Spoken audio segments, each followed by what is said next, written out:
PM Modi ने मंगलवार को आईआईटी खड़गपुर के दीक्षांत समारोह में हिस्सा लिया। इस दौरान उन्होंने कहा कि आपको लोगों के जीवन में बदलाव लाने के लिए स्टार्टअप शुरू करने होंगे। पीएम मोदी ने कहा कि आपको आत्म जागरूकता, आत्मविश्वास और निस्वार्थता पर काम करना होगा। आप अपने सामर्थ्य को पहचान कर आगे बढ़ें, पूरे आत्मविश्वास से आगे बढ़ें, निस्वार्थ भाव से आगे बढ़ें।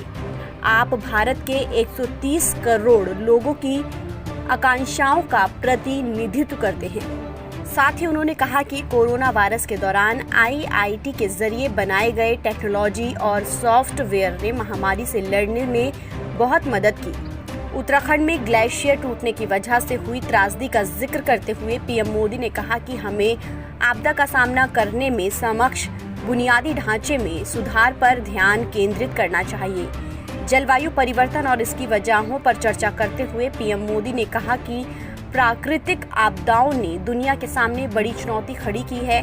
ऐसे में आईआईटी को आपदा के प्रभावों का सामना करने में सक्षम आधारभूत ढांचा विकसित करने में मदद करनी चाहिए।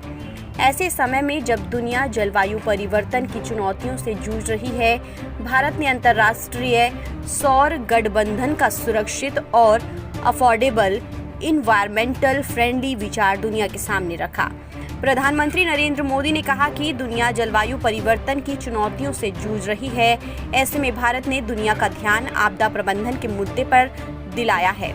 आपने देखा कि हाल ही में उत्तराखंड में क्या हुआ। हमें आपदा सहने में सक्षम आधारभूत ढांचे को बेहतर बनाने पर ध्यान देना चाहिए, जो प्राकृतिक आपदाओं के प्रभावों को बर्दाश्त कर सके।